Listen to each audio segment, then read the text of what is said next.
But I do know that the Lord is prompting me to urge us to get ready for that great and dreadful day. Welcome to Searching Isaiah. I'm your host, Randy Brown. This will be a short series of insights on Isaiah for those who desire to have eyes to see and gain the spirit of prophecy in these end times. Well, hello, everyone. Welcome back to another week's edition of Searching Isaiah. If you're new, my name is Randy Brown. I'm the host. We've been doing this for about 19, 20 weeks. And if you're brand new, you may want to go back and start at the beginning. But wanted to share a wonderful comment. This is from a temple worker down in Phoenix who's been following the Isaiah series that we're doing here. He said, "Brother Brown, I'm a flex worker at the Phoenix Temple. I often listen over and over to your revealing words of Isaiah and Nephi, or revealing the words of Isaiah and Nephi. This is giving me instruction and confidence in seeing on my own. I'm not there yet, but I feel a change. Thank you so much for your sacrifice and sharing your talent." So I wanted to share that. That's always wonderful to hear things like that. On a couple Sunday nights a month, I have a group of friends. We get together to discuss Isaiah, and we've been doing it for a number of weeks. I had one friend in the group just ask me this week. He said, "Randy, now that we've been learning these code names and these all these literary structures and things like that, what do I do with it now?" And I thought about it, and I thought,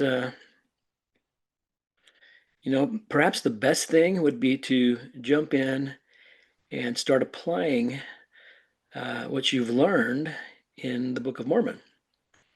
And so I invited him to start with 2nd Nephi and start, going in and trying to see on his own what exactly is Nephi saying? What is Jacob saying? What did they actually see?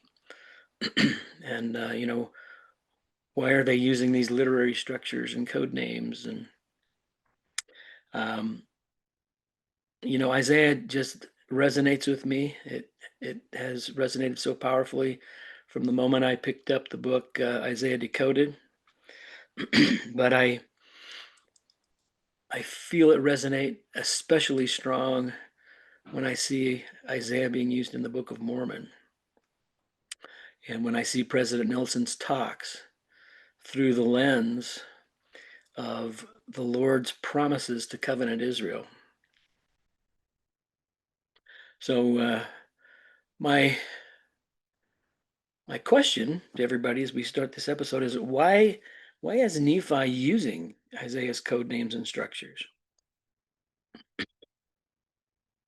We've talked about this previously.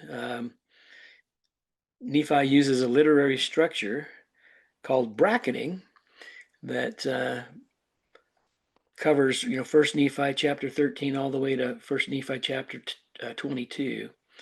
And at the beginning of the the literary structure, he uses the term great and marvelous work. And then at the end, he uses great and marvelous work. So he's creating kind of a bracket, or maybe we could say bookends. And then it's really interesting to see what he does in between. He talks about destruction. And we know that destruction in Isaiah is the left hand.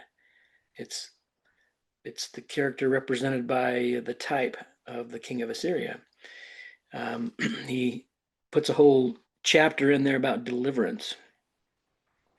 We know that deliverance comes by the Lord's right hand, and that is typified by the servant that the Lord refers to, his servant, over and over again. And he put a couple of chapters in there about a wilderness journey, which is the role of these end time servants. these kings and queens of the Gentiles who will lead the elect of the house of Israel to Zion. And it kind of becomes a template for us to use. And so let's talk a little bit about what Nephi saw and Jacob as well. So we know that in 1 Nephi 14, Nephi sees in his vision, he sees two churches.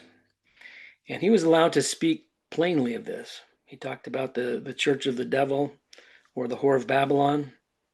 He talks about the church of the Lamb. And these would be the saints of God, those who have been born again, been made new, changed by the Savior and by his grace. Then he talks about a group of saints and covenant people being empowered. And these are the servants. And so it's just really amazing to see this in the Book of Mormon. So Nephi sees deliverance, and we have this chiasm. So here sometimes he was allowed to speak plainly, other times he had to veil it a bit, and this is one of those times where he does this, and this is in 1 Nephi 22.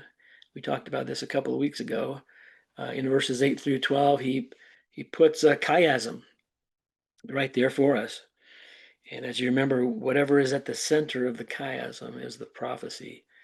It's the main point where they're saying, look here, there's a mystery I'm revealing to you. And right there in the very center, the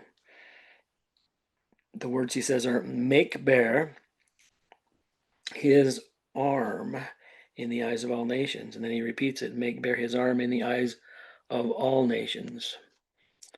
And so I think we asked the question, what is Nephi doing? Why is he giving us this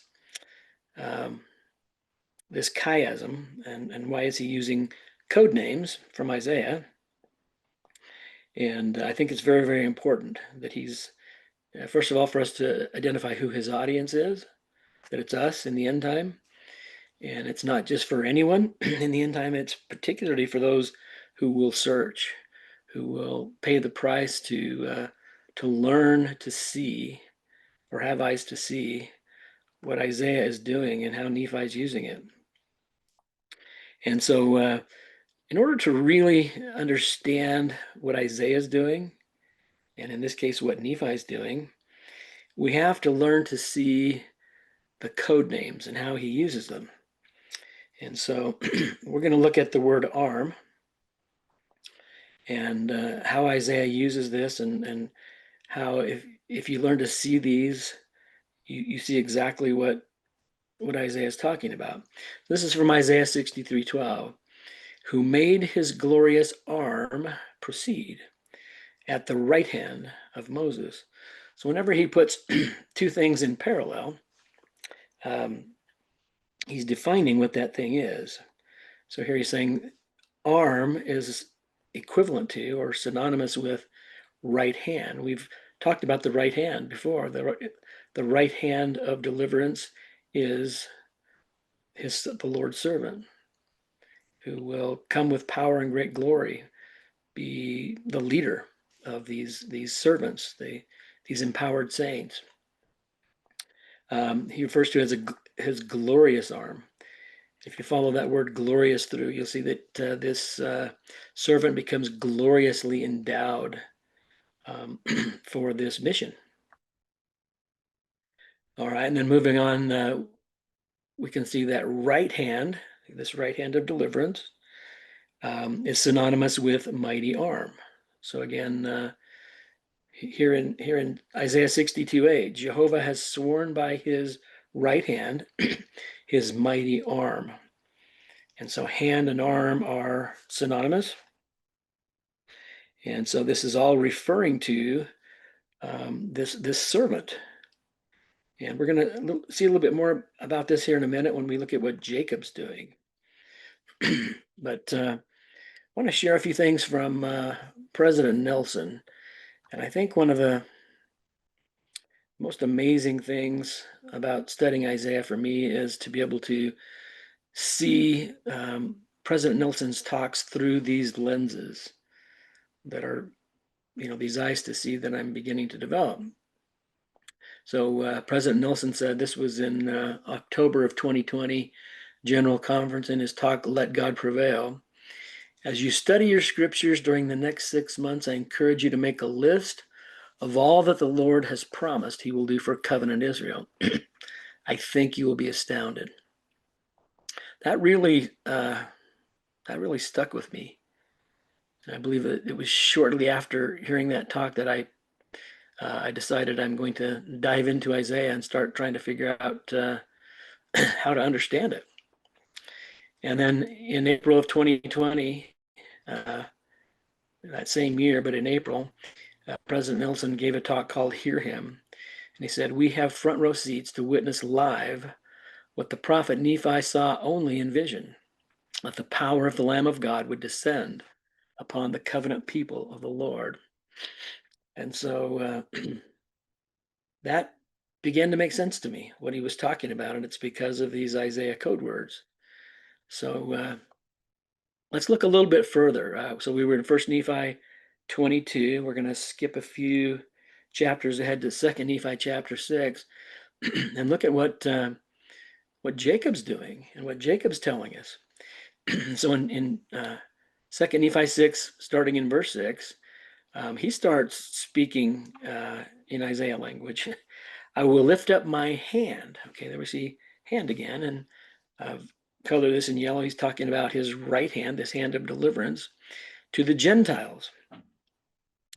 These are those who will become these kings and queens of the Gentiles, these empowered saints, and set up my standard to the people. Okay, so when we have things in parallel, it's defining what it means.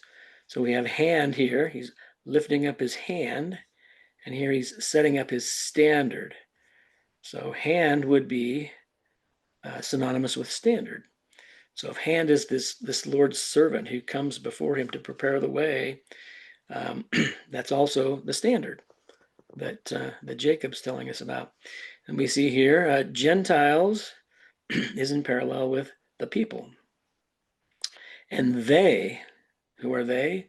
These are these kings and queens of the Gentiles. And they shall bring thy sons in their arms, and their daughters shall be carried upon their shoulders.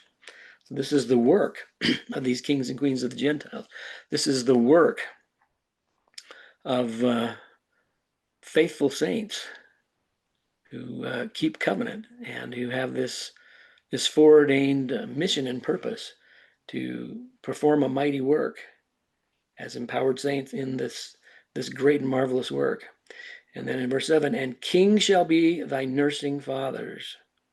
Okay, this is the role of these kings, and queens thy nursing mothers, and they shall bow down to thee with their faces towards the earth and lick up the dust of thy feet. So these Gentiles who reject the fullness of the gospel in the end time will lick up the dust of the feet of those faithful Gentiles who become the kings and queens of the Gentiles. So here Jacob's doing the same thing that Nephi's doing it.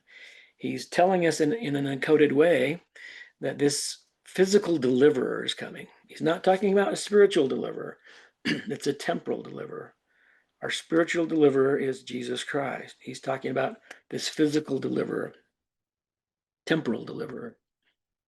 And so in 2 Nephi chapter 6, Jacob reads to us from Isaiah 49.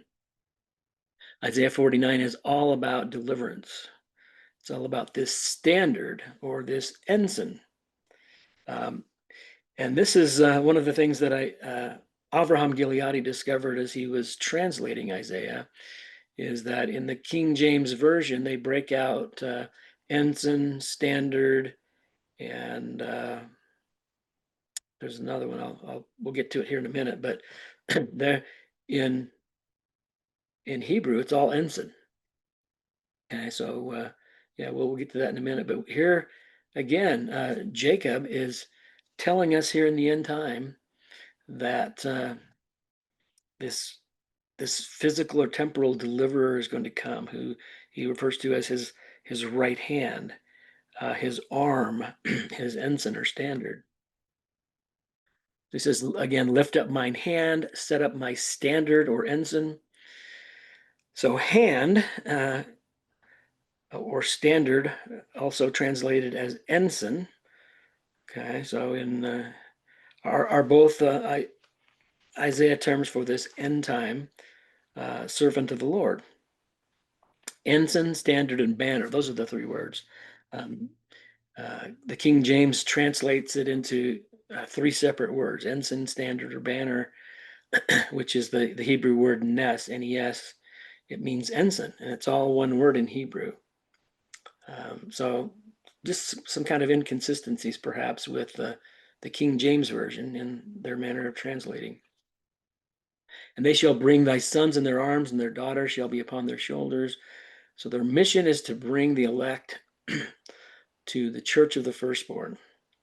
And these kings will be nursing fathers, and queens nursing mothers. Again, these are the kings and queens of the Gentiles. This is the end time.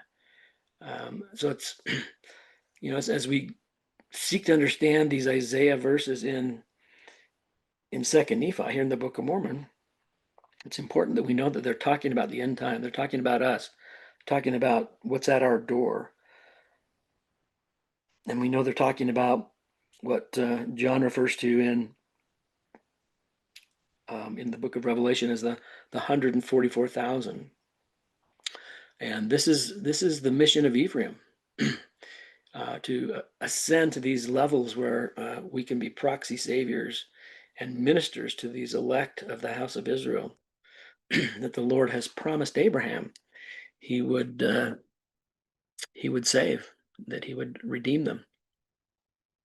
So at the time the Lord gathers these exiles of Israel, the scattered of Judah, is when he sets his hand again the second time. So we know when the Lord set his hand the first time, it was Moses. Moses was this seraph level angelic emissary. He had ascended to the top of the mountain and been gloriously endowed the first time to restore Israel, to deliver them from the world's superpower at that time, Egypt. It says that then is the time that the house of Israel believes in him, and that he destroys their enemies. So the Lord uses this powerful angelic emissary as a physical deliverer. And then we go into 2nd Nephi chapter 7. This is still Jacob. And as this chapter begins, the Lord is speaking, but then it makes kind of an interesting transition. And it transitions into his servant speaking. I think it's important to see the difference between the two, because it indicates that this Davidic servant, that Jesus Christ is absolutely a Davidic servant. He is our the Davidic king that will be our spiritual deliverer. But there's someone else. There's an end time Davidic servant who is a temporal, brings temporal salvation, delivers us from this king of Assyria figure. So moving on into 2nd Nephi chapter 8. Hearken unto me that follow after righteousness. Look unto the rock from which ye are hewn, to the hole of the pit from which ye are digged. So again, it's important to look at words in parallel. Righteousness, and that's colored in yellow. We just learned that this, you see the word righteousness in Isaiah, it's talking about the right arm, not hand. Remember, there's two hands, but there's also two arms. Righteousness, and what's referred to here as the rock. We're going to learn a little bit more about that. So going on to verse 5, my righteousness is near, my salvation is gone forth. So he's making it very, very clear to those who understand this manner of prophesying amongst the Jews that righteousness and salvation are two different characters. My righteousness is near, my salvation is gone forth. and mine arm shall judge the people. The isles shall wait upon me, and on mine arm shall they trust. So Jacob is reading Isaiah and using these code names. He's using righteousness and salvation in parallel, showing that there are two arms of the Lord. And these arms are working in conjunction, one from a temporal side, one in the other the spiritual side. And that he is this standard or this ensign that is set up and raised as this end time temporal deliverer. So here again, we can look at what Isaiah is doing here by kind of looking at what he puts in parallel. So arm here is synonymous with righteousness. Remember, righteousness is the right hand of the Lord, which leads to salvation. Salvation is Jehovah. Jehovah means salvation. This is from Isaiah 51:5. My righteousness shall be at hand, my salvation proceed. So again, two different, completely different roles. My arms. Okay, so now he's saying there are two arms. Shall judge the peoples. The isles anticipate me, awaiting my arm. So this for me is when I began to see this, and I think color coding helped.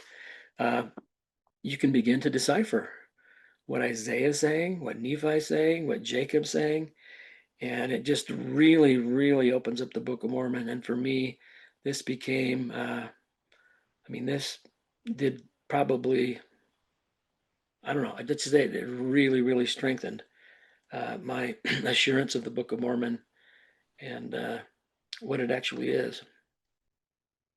And then verse 6, lift up your eyes to the heavens, look upon the earth beneath, for the heavens shall vanish away like smoke, and the earth shall wax old like a garment. Again, talking about the end time. And they that dwell therein shall die in like manner, but my salvation shall be forever, and my righteousness shall not be abolished. So again, two different arms of the Lord. Hearken unto me, ye that know righteousness, the people in whose hearts I've written my law. Fear ye not the reproach of men, neither ye be afraid of their revilings. So for those who have eyes to see, Nephi and Jacob are telling us that deliverance is coming in the end time for his covenant people. It's coming in the form of his right hand, and it's coming in the form of his arm of righteousness. Verse 8, for the moth shall eat them up like a garment, and the worm shall eat them like wool. But my righteousness shall be forever, and my salvation from generation to generation. So they go to a lot of work to put these in parallel. And, for those of us who will learn to see it. And verse 9, awake, awake, put on strength, O arm. Okay, so a lot of times in Isaiah we see, awake, awake, put on thy strength, O Zion, or O Jerusalem. Here he's saying, O arm. So he's talking about this servant, this this arm of the Lord that is now being gloriously endowed. He's being asked to ascend and put on this strength that he's going to need to perform this end time work of deliverance. Awake as in the ancient days. So remember, in ancient days, the first time he set his hand was Moses. Here he makes an allusion to Moses. Art thou not he that cut up Rahab and wounded the dragon? He's talking about the Israelites being delivered temporally from Egypt. And verse 16, I have put my words in thy mouth and have covered thee in the shadow of mine hand, that I may plant the heavens and lay the foundations of the earth, and say unto Zion, behold, thou art my people. So it's making it very clear that these are two separate entities, two separate characters working hand in hand, or arm in arm, maybe is a better word, and that Jehovah has covered his servant in the shadow of his hand, meaning that he's kind of kept the fact that he's going to be this this secret weapon in the end time. And Nephi was not allowed to speak about it openly. Jacob was not, but they used these Isaiah terminology and literary structures to say it in a way that it's protected. Verse 17, awake, awake, stand up, O Jerusalem. So here we have the same thing. Before it was, he was talking to the arm, to the servant. Here now he's talking to a category of people, the Zion, Jerusalem category. These are those who have been born again, come into a covenant relationship with Christ, repented of their sins. So he's saying, awake, awake, stand up, O Jerusalem, which hast drunk the hand of the Lord, the cup of his fury. Thou hast drunken the dregs of the cup of trembling run out.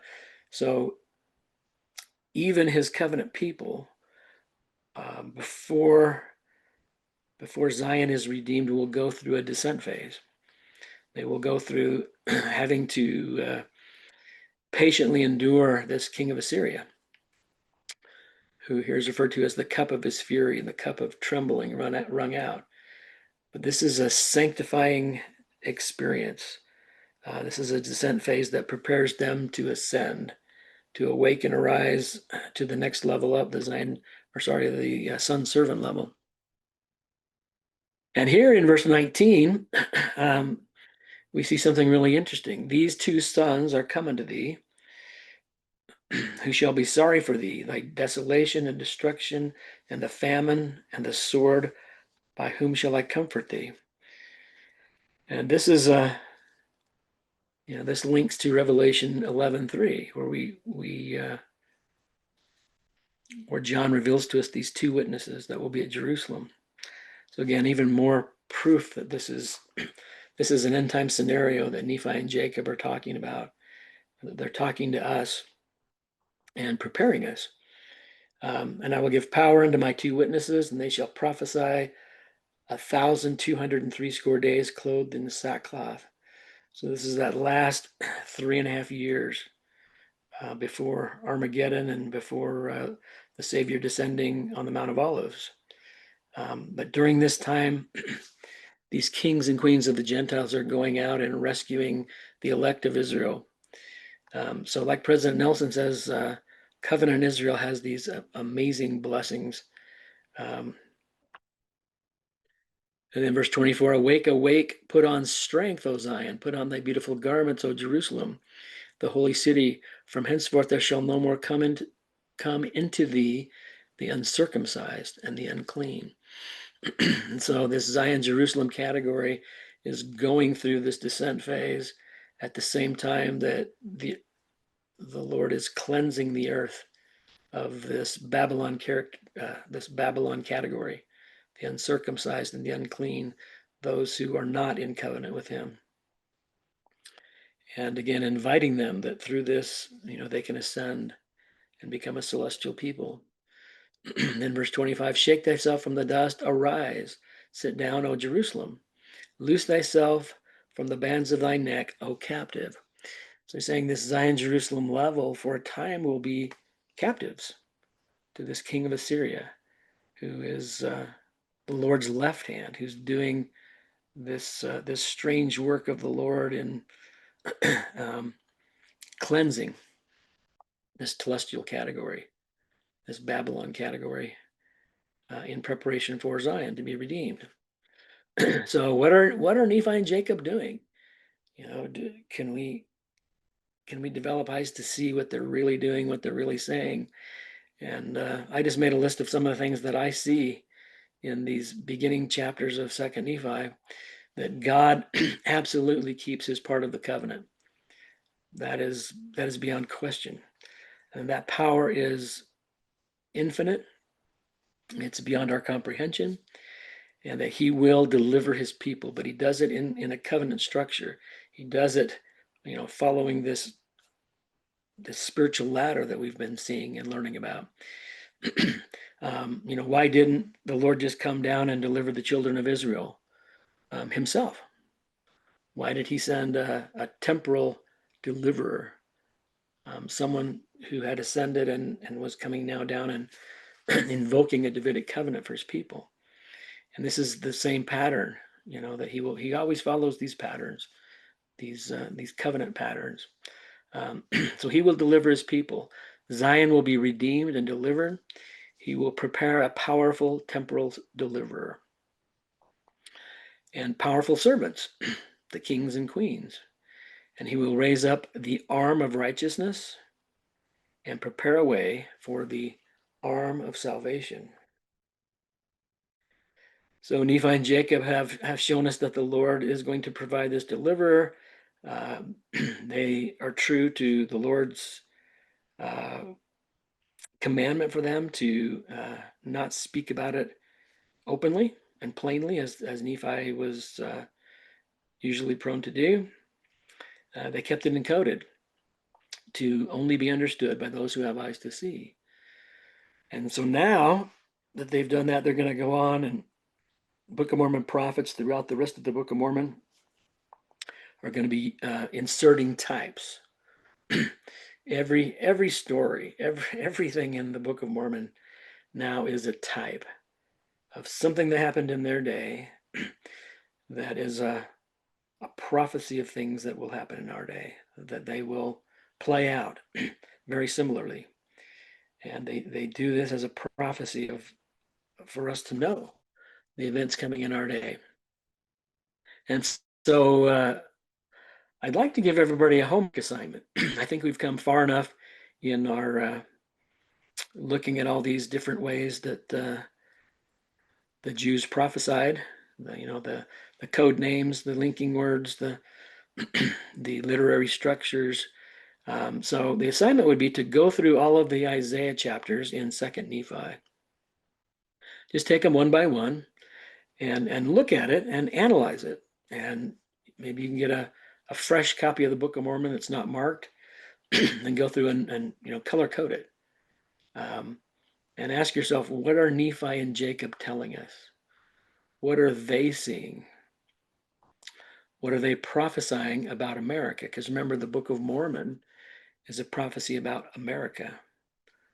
And one other thing you might try doing is doing a search of the scriptures for the term utter destruction and see if that might tell you even a little bit more about what they're prophesying about America, that it has to go through in order to be cleansed and sanctified, just as the people who will who will redeem and be a part of Zion. And how are they telling us to prepare? What are they warning us for? The Book of Mormon is so marvelous, so incredible. Once we begin to see, what it really is, that it is a prophecy of our day, of these things right at our doorstep. And it's so important, but we have to heed the Savior's command to search the words of Isaiah, not read it, search it. And this is how we do it.